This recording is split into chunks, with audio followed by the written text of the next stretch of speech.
Thank you for that warm welcome. Thank you everybody for coming out tonight, and thank you Jack and the guys at the Real Lecture for inviting me down here to speak about my work. As I've already mentioned, my name is Matt Goodman, and my office is Matt Goodman Architecture Office, or MGAO for short. I began working in an architecture office 7 years ago during my kind of studies when I was in third year at Woodmarsh Architecture in Melbourne.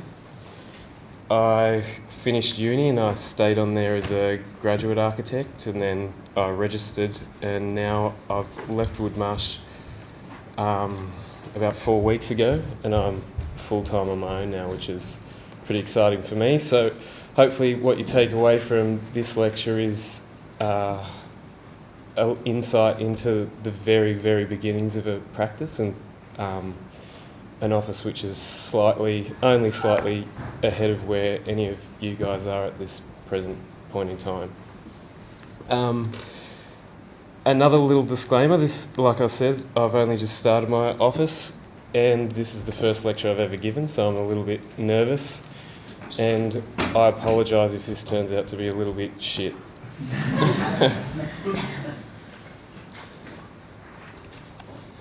So the title of tonight's lecture is Ideas and Ideologies, and I've chosen this title because of a few reasons, but most importantly that ideas and ideologies are two of the most important assets for any architect. By ideas I mean the ideas that kind of behind the design, or the ideas that influence a project or drive the design process, and hopefully lead to a better building than just a few different rooms on a floor plan. And ideas, I strongly believe that ideas are one of the only things that really separates architects and architecture from common draftsman and building design.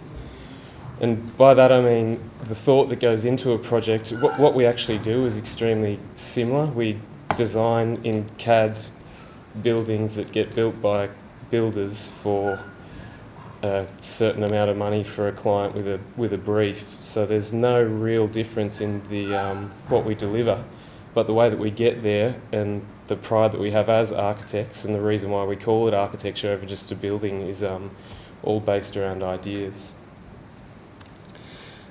Speaking of ideas, tonight's lecture is pretty much purely based on my ideas. All the projects I'll speak about remain as ideas. I've only got one built project, which is this cafe in Fitzroy called Archie's All Day. It's on Gertrude Street and it's got really good coffee, but I won't talk about that tonight.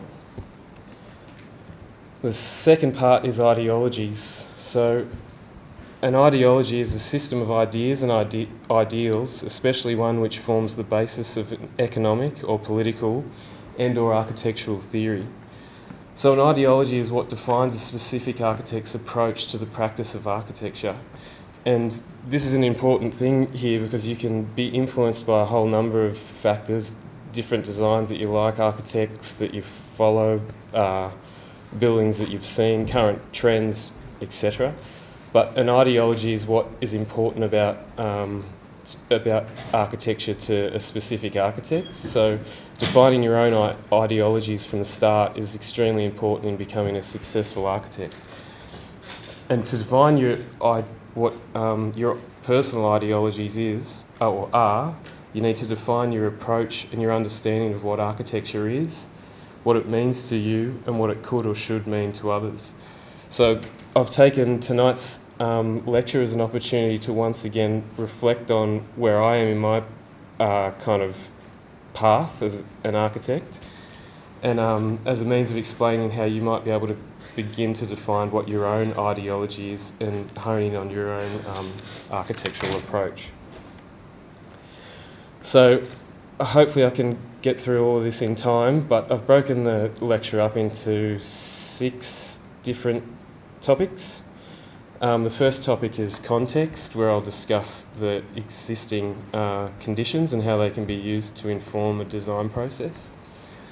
All of this is pretty ABC stuff, so apologies if it's not academic enough for all of you, but I think my architectural approach is extremely simple, and these are the core things that I find really important. So I'll guide you through them. Maybe some of you will get something out of it, maybe some of you won't. The second point is typology. So the context and the character of any location is made up by a conglomeration of numerous different building typologies. And these all combine to create the sense of place, which can be used again in the design process. Reference, I'll discuss a few precedent projects that talk about the things that I'm trying to explain in the first 2 points, and then that'll be followed by siting and planning, so the positioning of a building within a certain context, and then the internal planning of that building in relation to the surrounding context. As I mentioned at the start, I don't have anything built, or the focus of this lecture is more so residential, so I don't have any actual houses built yet, so I've crossed out construction. It is by far the most important of all the topics, and it's not until a building's actually constructed that you get to judge it as architecture, so everything else on this in this lecture actually remains as an idea. And if I'm not too nervous and pass out, then maybe you'll have me back and I can talk about construction in future once I've had some built. And then I'll end by discussing all of this in relation to the projects that I've been working on at the moment. So context.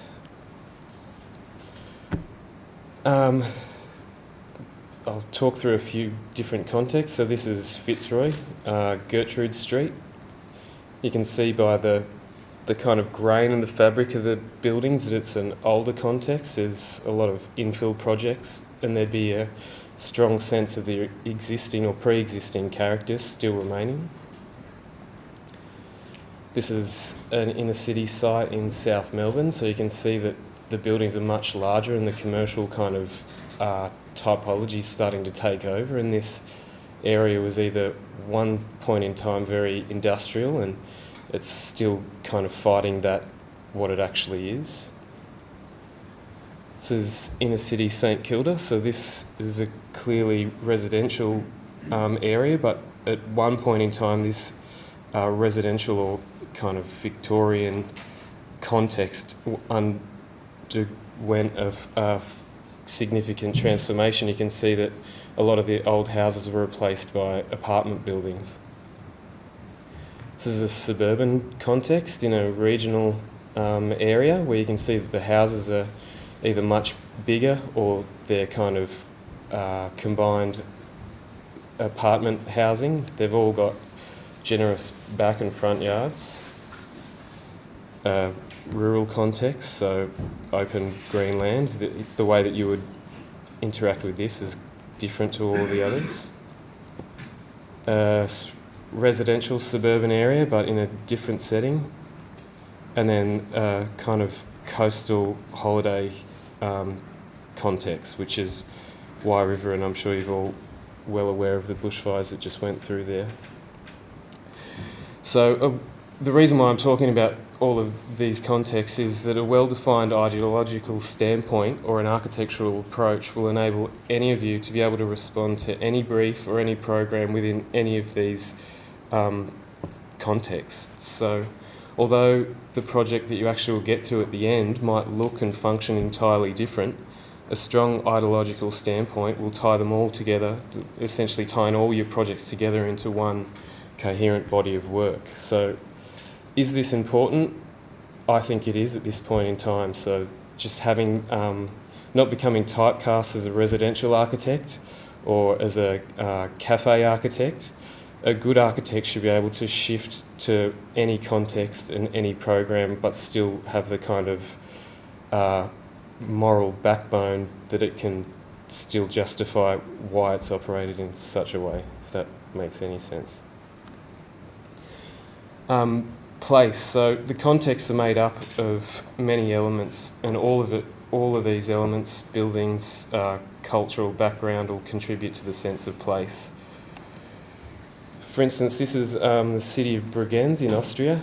you can see the proximity of the surrounding landscape, so this really large mountain.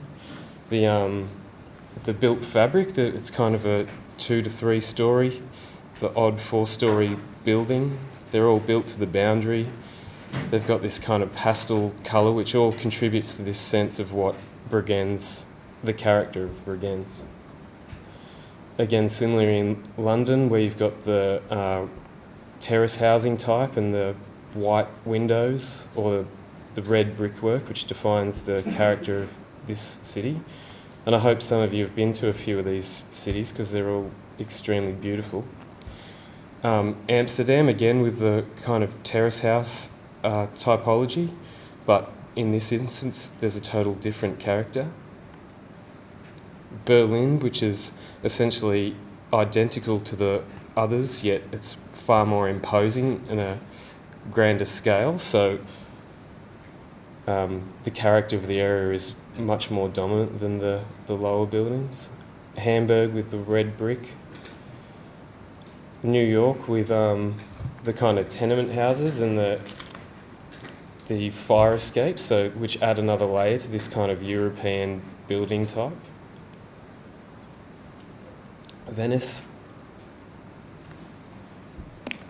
Santorini, so the whitewashed walls. And that's my wife in the front. She's always jumping into nearly every picture I take, so the ones that I took before were lucky enough to have her out. And then this is all the same in Australia, so this is all relevant to working as an architect in Australia too. So the character of a place such as Hobart, where the buildings are much more rational due to the kind of scarcity of materials at the time, and a place such as Ballarat, where the boom that came through with the gold kind of had this, what would you say, a way of letting people express the intricacy in the facades and their wealth in a way. So all of these kind of contexts are made up of a number of buildings which are essentially different building typologies. So I'm sure that you're aware of what this is, but I'll go through it just to stress my understanding and why I'm interested in this. So this is I call it a workers' cottage typology. There could be various other names, but it's essentially a 1-story terrace house. And they're all around the area that I live in, which is St Kilda West. So I'll just click through a few of them.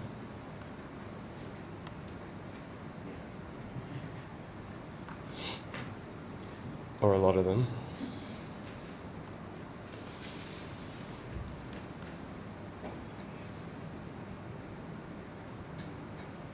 So what you can see is they're all essentially the same, but they're all extremely different and unique in their own way, where the owners have taken the elements that are existing and started to work them into their own unique home, yet as part of a typology they're all identical. And this building typology, the threads that are drawn between them all are essentially a common party wall to either side, so you can extend either way. A pitched roof. A door to one side and a window to the centre of the remaining building, which implies a spinal corridor and rooms which would be served off that corridor. A canopy with some sort of decoration lace. A front fence, which would signify the threshold between the public realm and the private, but it's still not inside, so it's this indoor, outdoor, inside, outside condition. And then a chimney on most of them. So analysing a typology in this kind of way gives you a whole number of elements which you can either relate to or abstract in order to begin the design process. So the way that I work would be looking for something that I can draw out of a typology, that I can abstract in a sense or either react against in order to create a building which can sit within this context and essentially become part of it. I'd hate for people to look at any building that I did and be searching for the wow factor. I'd rather them walk past it 10 times in a row and then think, wow, did you notice that that little house that was there, that's odd, or that's nice, or that's what's going on there. So reference.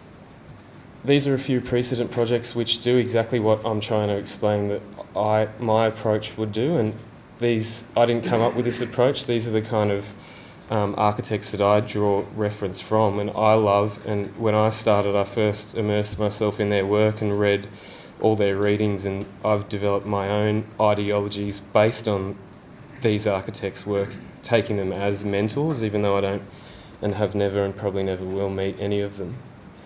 So this is Shepherdess Walk in London, an amazing example of the English terrace house. And Surgis and Bates, one of their projects was to add an additional terrace house on the end of one of these long rows of terrace houses. So this is their terrace house. So you can see the way that it's directly relating to the building next door. It's picking up on certain cues, the white plinth and the rhythm of the windows. Yet at the same time that it is relating to the building, it's also reacting in a way that's making it seem different. So you can see here it's set itself a full brick out, it's set itself a few bricks down, and then at the end where it no longer needs to adhere to these rules because the terrace housing type in England doesn't essentially have an end, they've taken the opportunity to do something unique. And in this case, it's scatter the windows around the facade. And then as it wraps back around to join the remaining, the terrace house on the other side, you can see that the windows gradually start to fall back in line and become part of the language of the surrounding terrace. This is another precedent project. So this is the little small village of Lies, or Lice, depending on how good your Swiss is. This village is a short walk up from Peter Zumthor's Thermvales project.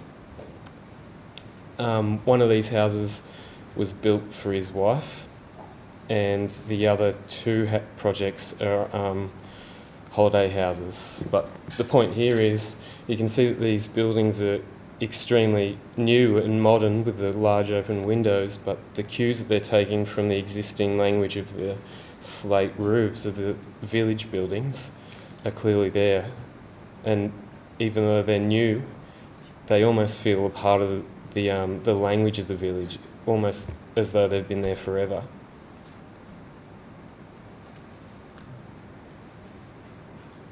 So you can imagine when the timber eventually weathers off that it'll start to tie itself in even more. The next two precedent projects are in the same kind of context. By that I mean they're in Switzerland, probably half an hour away from that last project. You can probably see the building there in the foreground. The pitched roofs of all the surrounding buildings in the village are directly referenced in the kind of concrete building. The image on the left, you can see in context the roof, it almost actually feels like it's part of the buildings, or the language of the other buildings, but when you view that building in isolation, it's clearly abstract, and it's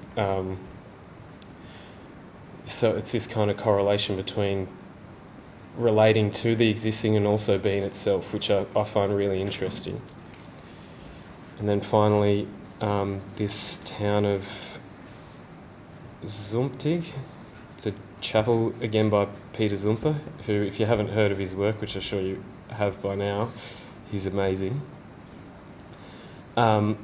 This chapel, you can see the timber cladding relates to the timber construction of the buildings within the village surrounding the chapel. The language of the construction material of the roof, just the whole kind of, even though the form's different, the language is still relating back to the surrounding villages, or village houses, sorry. Yet when viewed from down the hill, again, the form is just totally abstract. So this is where it's relating, but it's also jumping away from. So Park Lane House, this is one of my projects where this is the context, so it's in St Kilda. It's in particular in that tiny white rectangle that you can see there. So it's a subdivision to the back of an old terrace house. This is the street view. So where that tree is where the project will fit. And you can see up the street there's kind of precedent for this happening where people have developed land and built a building above a garage. Yet with this house, this is actually becoming the front facade of the house. So Park Lane is essentially a right-of-way full of garages, but to create a sense of street presence, I looked to Park Street, which is the opposite side of the site, which has got these beautiful old terrace houses, and you can kind of see the language of the banding of the lower level and the proportions and the lattice work and the large parapet. So I've taken a reading of this proportional quality, and then that's translated into this building, which you can see the proportional breakup that I spoke about, yet the language of the building is clad in corrugated iron and kind of steel web forge grills as a way of relating to the kind of back of house service lane nature of the site. This is a small project that'll never get built. It was a discussion that I had with a friend who was looking at buying this property, this one here. He wanted to put cattle on it, and he asked me what we could do down there. There's a beautiful project by, I think it's Casey Brown up in Sydney, called Permanent Camping, and it's a little copper box that folds up, so I was essentially stealing that idea, which you're allowed to do as an architect. The site is very rural. It's on the way to Phillip Island. There's cows everywhere, there's sheds, so there's a language of agriculture. And these little the livestock shelters that provide shelter from the sun and rain for the cows. These kind of references I worked into, it's the landscape, into this little design. So it's essentially a human shelter that when he wouldn't be on site, it would be closed like this. And when they were visiting, this box opens up and there's a room with all the amenities that you would need for a short weekend away.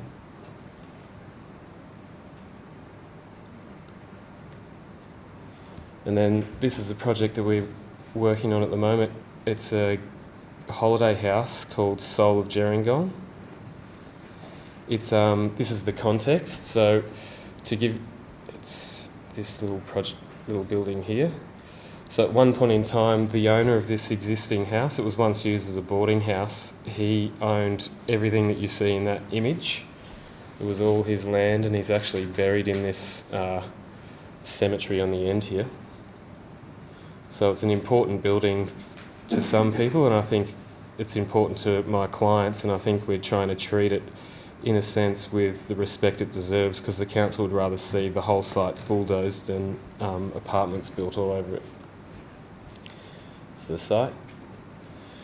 This is the beautiful, if not slightly awkward, old farmhouse, and there's a series of kind of fibro asbestos additions that have been built over time.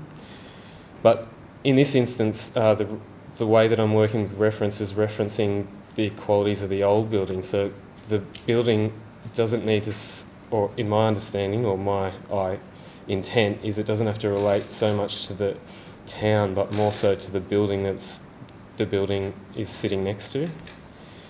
So the strong materiality and the vertical and horizontal lines and the exposed structure are all things that inform the design process. This is the existing house as it is, and this is the proposed floor plan. So we've essentially referenced the footprint of the old farmhouse and the way that it's working with the wraparound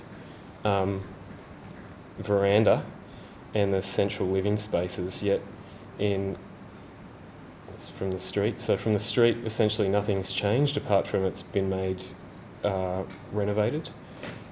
Yet from the side, the new building kind of plays off against some of the qualities that are found in the existing farmhouse. And I think it's pretty obvious there that the veranda, the flat roof, doesn't reference the building, but the omission or the lack of a roof kind of creates a nice, what's the word I'm looking for, relationship between the two. And then the way that the front old farmhouse is very solid and closed, the relationship with the new build is that it's very open. So there's a closed house and an open house, or a night house and a day house.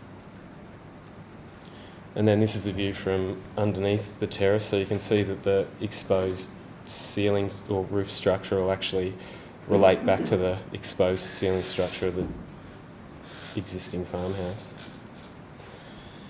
Siting. So I'm sure you understand what siting is, but why is it important to site a building? So I've spoken already about the way that context and relating to context actually is a way of beginning the design process. The other thing that drives my design process anyway is the site conditions. So the orientation, solar orientation, the wind or the climate. And something that's extremely important to me, which I'll talk about later on, is prospect and view. So essentially, what can you see from inside the building that you're within?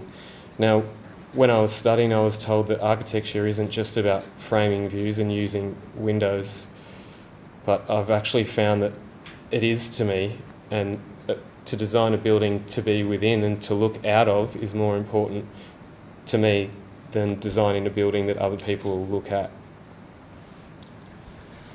So this project is the Mary Short / now Glenn Murcutt house in Kempsey. I'm sure you all know of Glenn Murcutt. He's brilliant. This floor plan, this was a building that I studied hundreds of times during uni, and I still look back to it because it was his first building, or his first house in a kind of rural context, and it's just so good that everything about it is amazing. It's hard to believe that such a young architect did this on one of their first cracks at a building. But the siting's perfect. It is a greenfield site, so you have the opportunity to shift and locate a building where it needs to be. It's facing almost due north, so the sun rises in the east, wakes you up when you're in the master bedroom. In winter, it warms up the living area, and in the west during summer, it's kind of past and you can go to bed and your bed's cool. The staggered plan also creates, so if there's a northeaster or a southwester blowing, there's always an outdoor space where you can sit either in the sun or in the shade and kind of be comfortable, which is really quite generous. And that's it there. And then prospect, so the way that it's sitting, it's elevated in the landscape, and you've got this beautiful view from almost every room in the house of the surrounding creek and the farmland beyond. And then this is essentially a sister project to that. It's the Fredericks White House by Glenn Murcutt. This is located in Jamberoo, which is maybe 5 minutes from where I grew up. And this, when I started to look at Glenn Murcutt's work, this rang a bell, and I remember it was either I was in primary, it must have won an award and we were shown it at school or something, and this chimney all stuck in my mind, and it wasn't until I started studying architecture that I thought, I've seen this before. This is like, how do I even know this building? Which I think kind of hints to the fact that there's things in your past or your youth that subconsciously will trigger the way that you think about architecture right now, and we'll get to where I start to analyse that in my work soon. But this is the same kind of, essentially the same plan, long and thin, north facing, but in this instance it faces slightly northeast, which is an even better orientation for solar purposes. But this context is clearly different, whereas previously the other one's located in Kempsey, which is on the north coast of New South Wales, where it's quite hot and dry. This is up in the hinterland of Jamberoo on the south coast, where it's actually really wet and cold and it snows. So the ability for this building to close down is something that sets it apart. So the language is the same, but it's slightly different.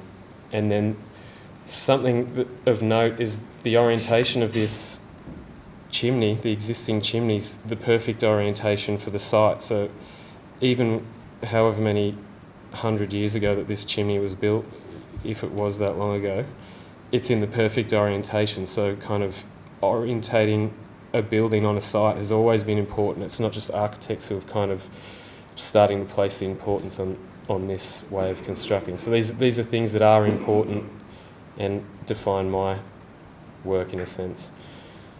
And those two examples were two greenfield sites essentially, and this is an example in London which is a landlocked infill project. So how do you relate to context and site and view and prospect in a condition that's extremely dense? This project's by Caruso St John. If you haven't heard of them, I suggest that you dig out a couple of their books because they're, again, great architects. So you can see here we've got pretty much on every boundary there's a building. The site's extremely tight and difficult to work with, but you enter into the upstairs living area and you descend into a series of rooms and sunken courtyards that let and allow light in. The roof form here looks extremely kind of fragmented, or it could almost be misconstrued as form making. But in this instance, I believe that the form is actually out of a desire to get light in and get views out. So that the constrictions or the restrictions of the restrictive site has actually led to a design that you wouldn't actually come to if you were purely making sharp crystalline forms, or you were driven by a form-based approach to design anyway. It's the interior, so you can see the views through and out. The language of the brick on the inside, directly referencing the materiality of the buildings that surround the site. So the connection internally, because there's nothing to relate to on the outside, is done on the inside skin. And that internal focus is a good segue into planning.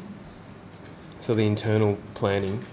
Now, where I'm from on the south coast of New South Wales, this is what good design is, and nearly everyone that I know or grew up with, went to school with, would think that this is amazing, and possibly it is.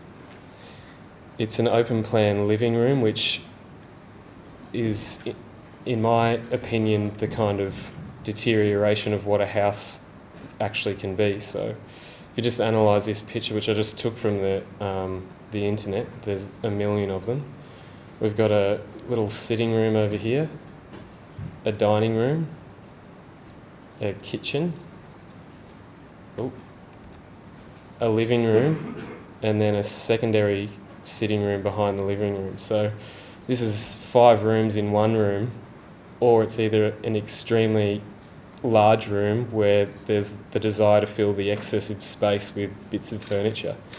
So to me, this is just pure excess, and we as architects, starting with myself, need to provide the modern common Aussie with a alternative to this. This is a floor plan from one of the very first projects that I ever worked on. It didn't get built, and if you're planning to start your own office, you'll work on a lot of these where you do them for friends or friends of friends, and you never get paid and your opinion means nothing.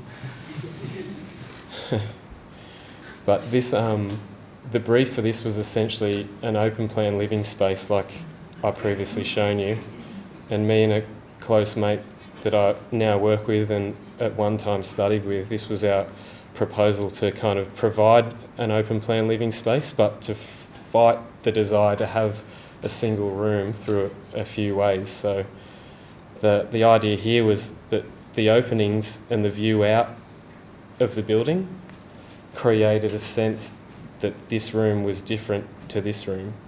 So it's one big space separated by a fireplace, yet the character of this room is defined by the view out to the paddock, and the character of this room is defined by the view out to the pool, which is, I thought at the time, we were high-fiving when we came up with this idea, and the client didn't want to hear anything of it, and we actually didn't hear anything from them for about 6 months after we sent them the first package. You live and you learn. This, another Surges and Bates project, and the last precedent project that I'll talk about, but this white building is a brand new building, so everything you see there in the whitewashed, or the stone in the whitewashed paint, is new. This building is a beautiful precedent to look at. It's called, how do I change that? It's called Casa Voltaires, Surges and Bates. The building does everything that I've been talking about, so it references the surrounding character, the context, the local construction methods and techniques. It references the materiality. It's generous to the street. Like, you look at this little moment here where they've actually given a seat over to the public and a small garden that benefits everybody on this street. And then something that I won't talk much about, but the idea of threshold, and what I should have said before in the breakdown of the room into one open space, the idea of the threshold condition is totally ripped out of our hands. So one of the most valuable things or tools you can use as an architect, apart from some of the other things that I said were the most valuable things that you can use, is the threshold. So the transition from one space into another. Is it a 100 mil thick wall, or is it a thick wall? Or how curating that transition between certain spaces is something that an open plan space totally destroys. So keep that in mind when you're forced to actually do an open plan space. This is the floor plan of that building, so I'll just quickly talk you through it. You enter up that step which I pointed out. There's this moment where there's 2 doors. You enter into this entry room where you can drop your jacket and your shoes. Up the stair, well, there's a few bedrooms that you can see, but they're private, so you go up the stair into a living room with a double height space. And this living room's connected to the kitchen dining room. So this is essentially open plan. That's the opening between the 2 rooms is wide enough for it to feel connected. And then upstairs there's a few little mezzanines that kind of look out to the city. This is the entry space. This is the living area with the view through into the kitchen. The kitchen, like, look at how simple the joinery and everything is in there.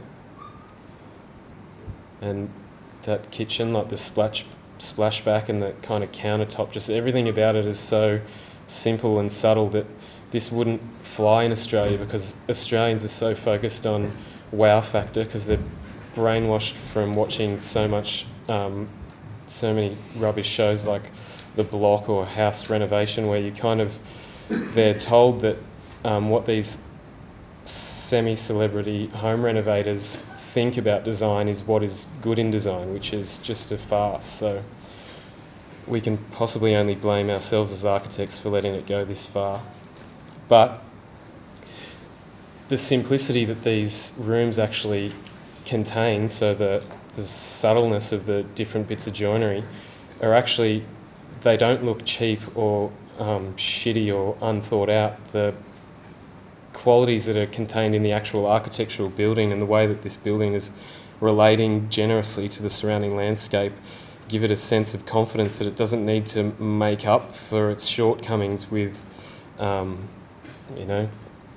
whatever the current trend of dining chair is. So why does any of this matter at all to me? This is the moment where I kind of look at or explain why I think it matters and why I'm actually doing the kind of work that I'm doing now and hope to be doing for a little while longer. This is the context which I grew up in. Everything that you see in this image, nearly apart from possibly one of my childhood friends growing up's family houses is in this image. My family house growing up is in this image. Everything I lived for the first probably 15 to 18 years of my life occurred in or around this area. So understanding where you've actually come from is a great way of looking at what might impact on the way that you design. That's the house I grew up in. Pretty humdrum little street. That's the house there. When I was growing up, it wasn't actually done up this way, so my parents have worked over the years like doing it up, but the house that I remember was much simpler, but it's still an extremely simple building. So a simple building, yet across the road was a view to this, the Lake Illawarra and the escarpment. After travelling the world to various towns in, as wanky as that sounds, to various European cities, it's not until I actually go back home to visit mum and dad that I actually think far out, like how beautiful is the place that I grew up in. And at the time when you're actually growing up in a place and you're not focused on architecture and you're not focused on looking at things around you, you kind of miss so much. So beginning an architectural journey at uni actually gave me the eyes to start to look at the world totally differently, and I'm sure you all feel exactly the same. This is a floor plan drawn from memory of that house that I just showed you. So you can see that there's a grouping of rooms. This was the lounge room, kitchen, and a rear kind of sitting room, and then 3 bedrooms with 1 bathroom and a large deck. Now, the space, these 3 spaces always felt connected, even though they're kind of not. You could call through to them. It always felt like an open plan house, but it's clearly made up of cells. And then there was this weird thing where this was a corridor that you could run around this as a kid. My parents put a toilet in here in a little cupboard to kind of shut that down, but I don't know why it was ever there, but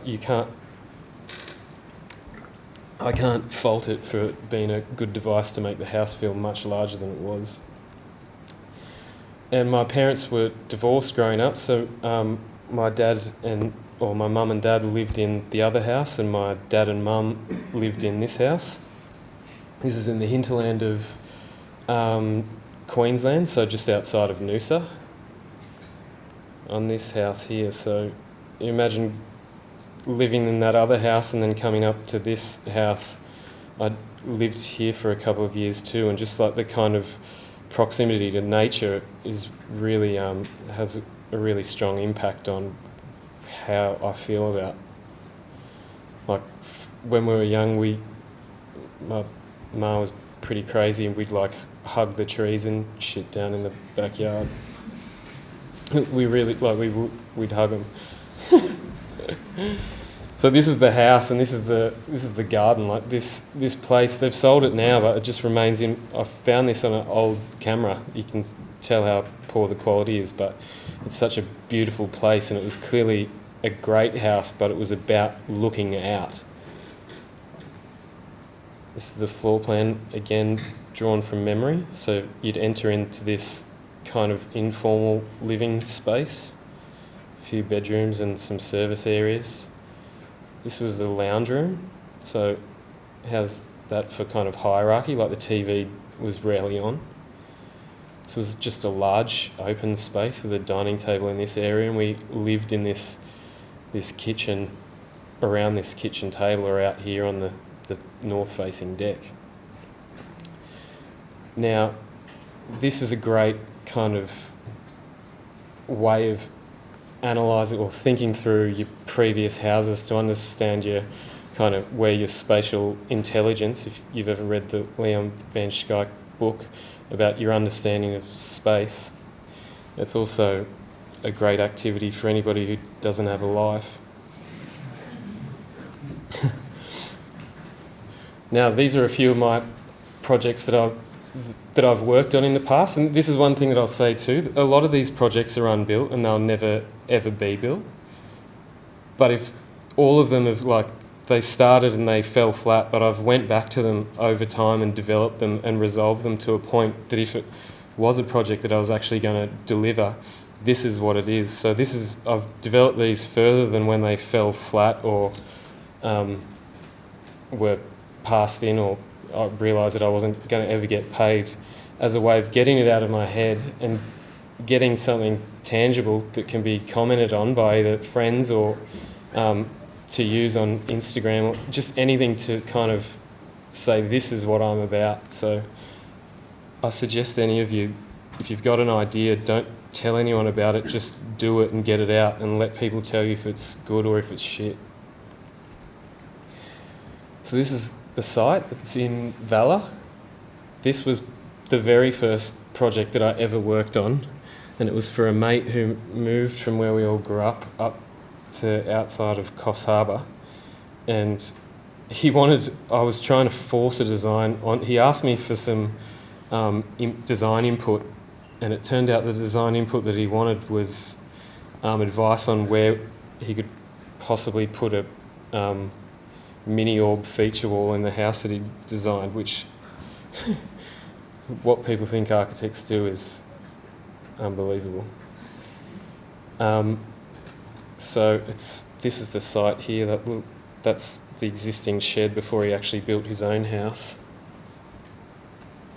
This is the view from his house. So the project's located on the ridge, and it looks down into a valley. So there's this flat kind of triangular section of land, and then it just rapidly falls away to this view. And you can see the deck that he'd started to build in himself when I was no longer needed. But you can't really see it there.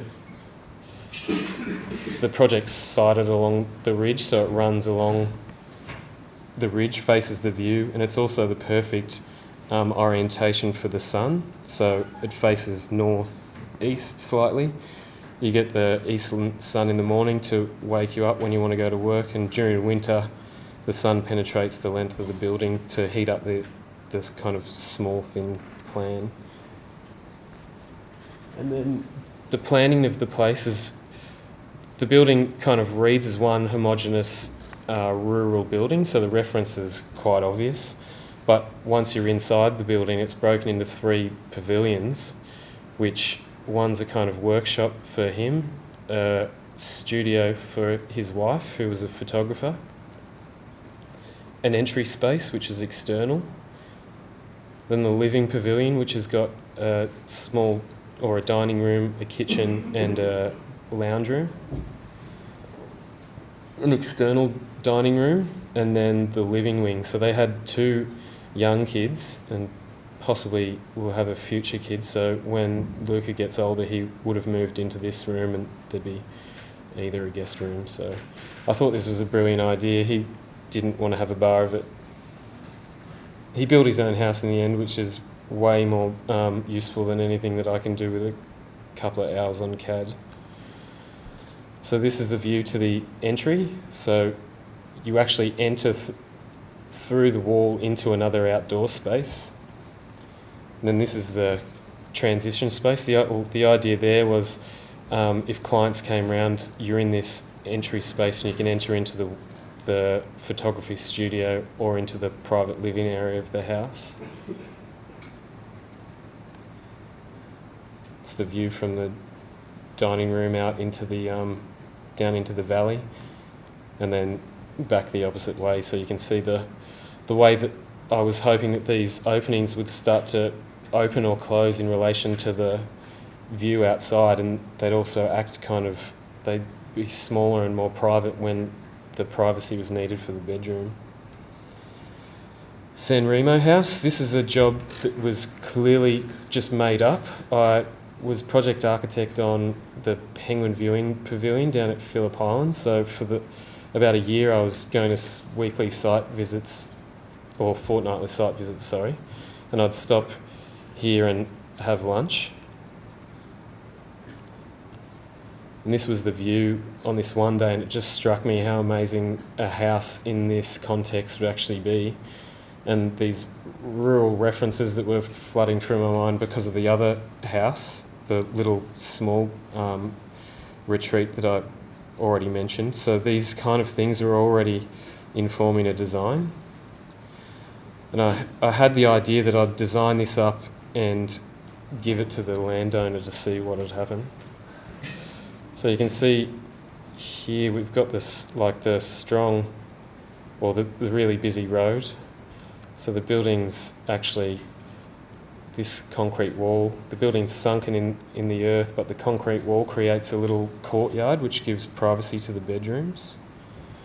And then this tight little plan actually creates this sense of space through the use of corridor, which is often a bad thing because corridors are seen as wasted space. But as you saw in the house I grew up, I see the corridor as a way of creating movement through the house, and also with the use of openings at the end, they can give a sense of openness.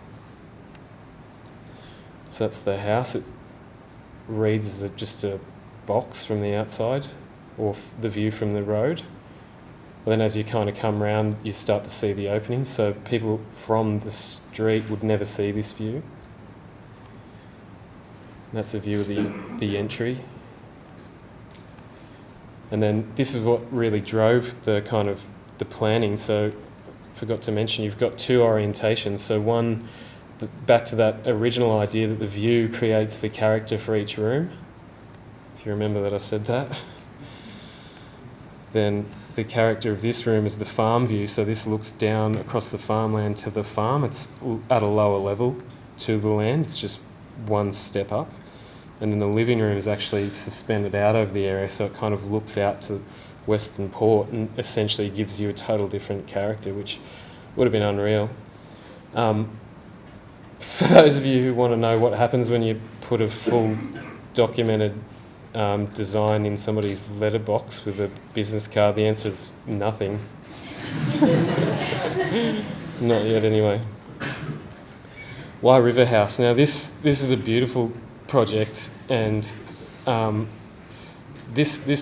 River, I realised when we were speaking about it earlier, Jack, that I missed out a photo that kind of justifies why Wye River is important to me. But anyway, me and my wife and friends always holiday down here. We have houses down here for hire houses for different birthdays and things. And the week before the fires came through, we were actually down there for a friend's birthday, and we saw the first fire come through that was actually stopped. The houses were saved by the CFA.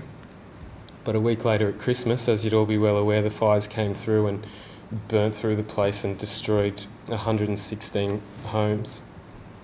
And, you know, I don't have any other real skill apart from a passion for architecture and the ability to draw up plans to get through planning and document a building to get a building permit and help out on site if needed. That's really all we actually do. We just got ideas and not a lot of time to see them through. So I wanted to do something to help, so I contacted the CFA and the general store and the pub. I thought these hubs would be able to get my message out to somebody.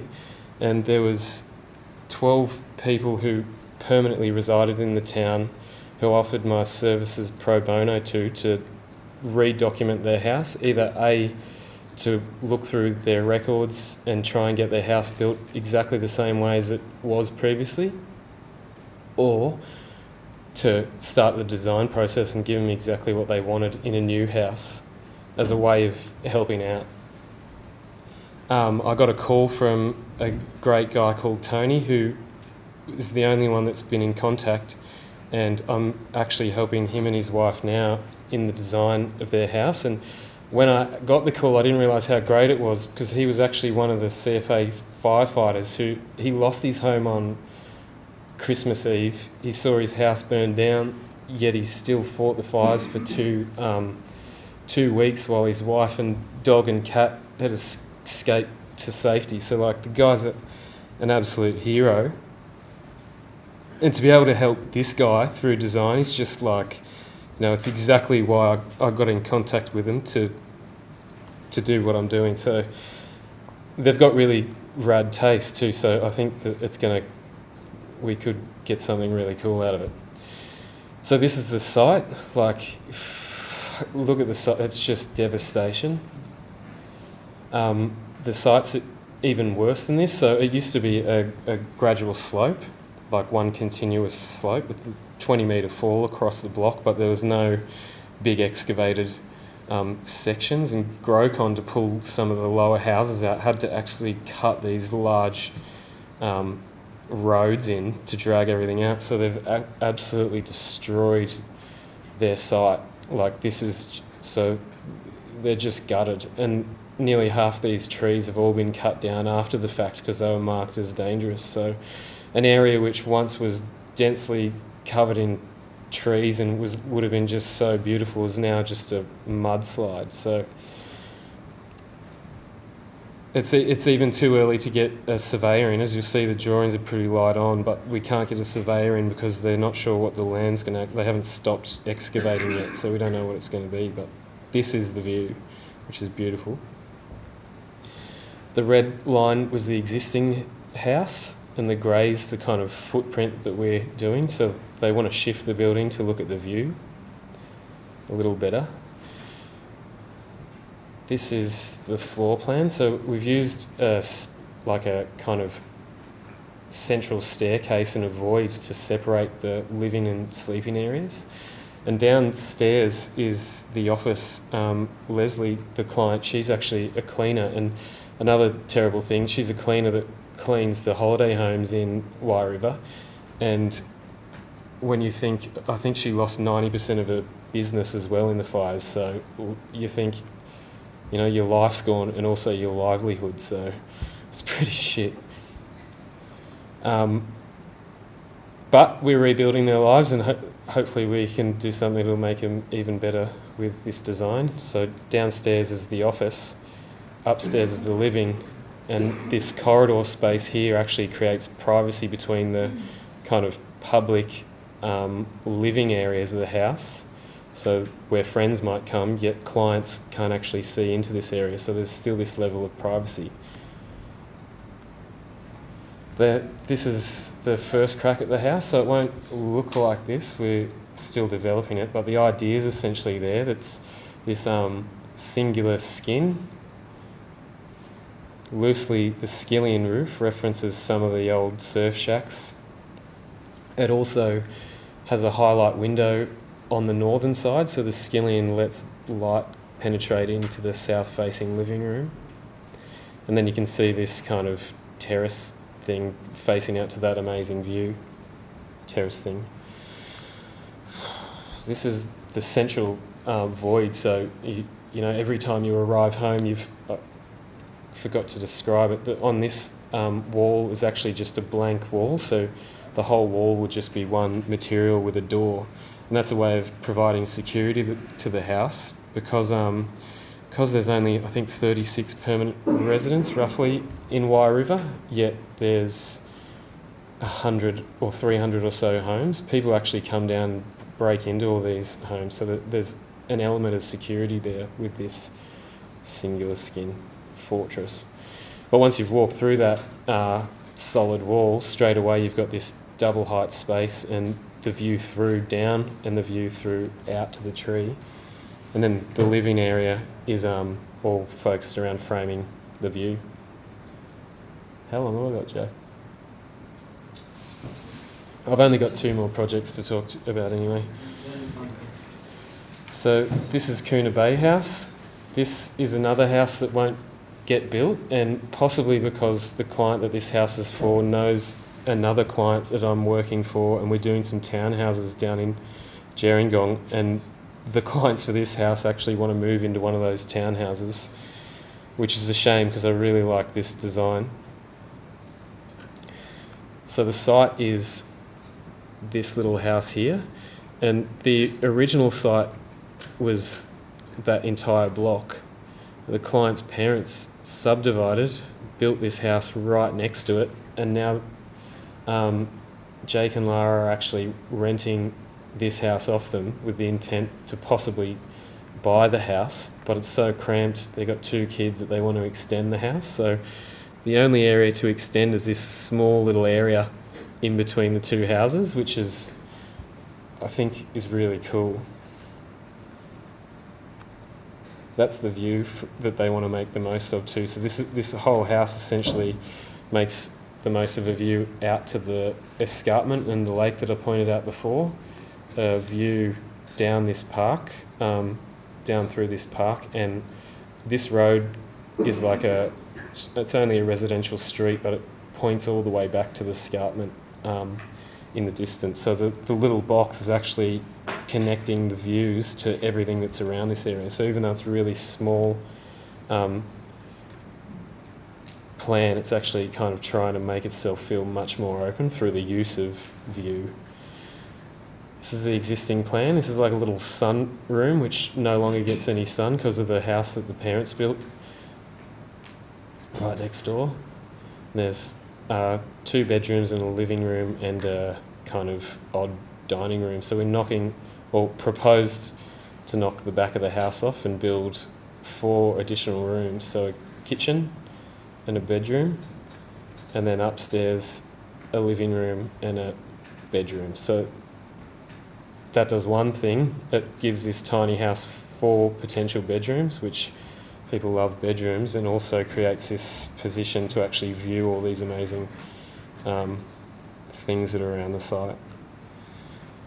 So this is the street view, and you can see it's kind of the character of the old building still exists. The language of the weatherboards just continued around into the new section, yet the new section is just a kind of abstract box with openings that sits behind it. So there's this kind of odd relationship.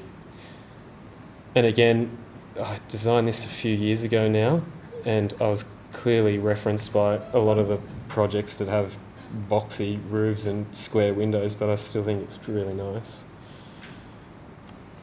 And then this is the living room, which that window views the escarpment, that window views the lake, and that window views the park. And I don't know if you noticed, but a lot of the images I always try and sneak in a picture of the client's dog as a way of making the clients connect to an image by putting things from their actual life in an image. So I've found that pets essentially work the best and second best as kids. And this is an actual picture I stole off his Facebook where he did a painting on their sofa with butter.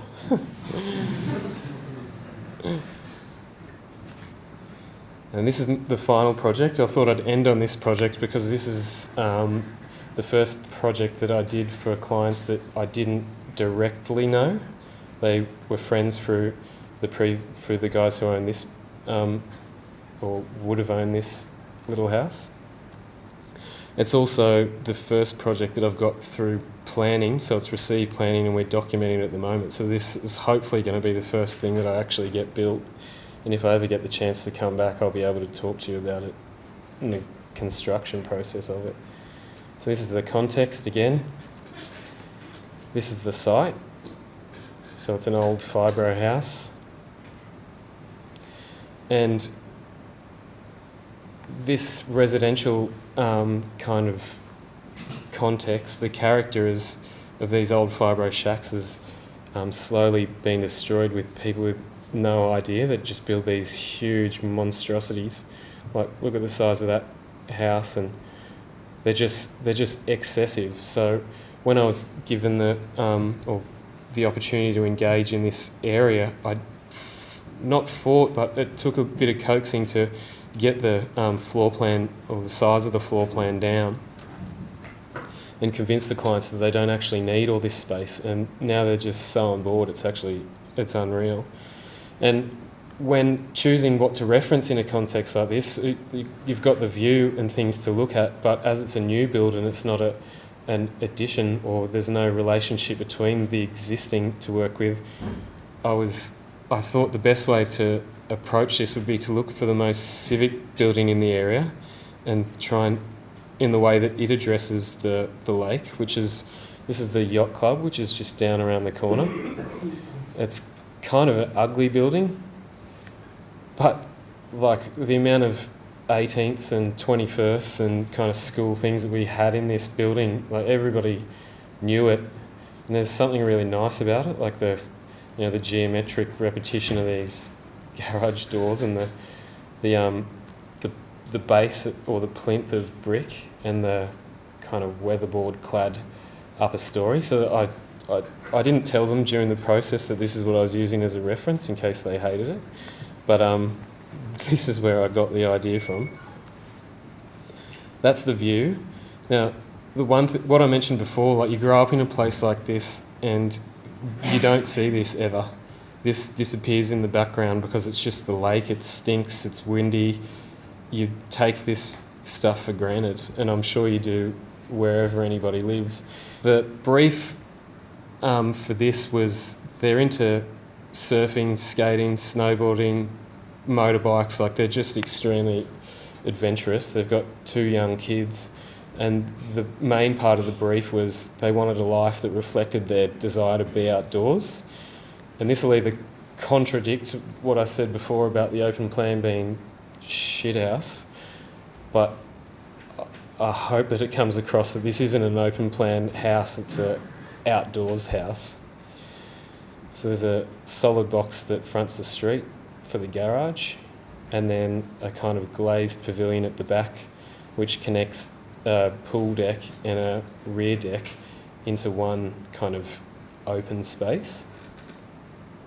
And then upstairs is another solid kind of rectangular box which houses all the sleeping areas. So the idea is the front provides security for the cars and things.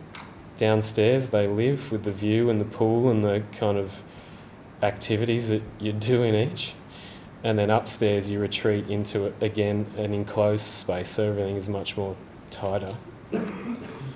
This is the view from the street that we went to planning with. So you can see the kind of boxiness, referencing back to that Yacht Club and the geometric windows. And then this is the revised facade that council thought was far more appropriate to articulating the streetscape. So maybe it is, maybe this is a better approach, but I think it's not a bad compromise.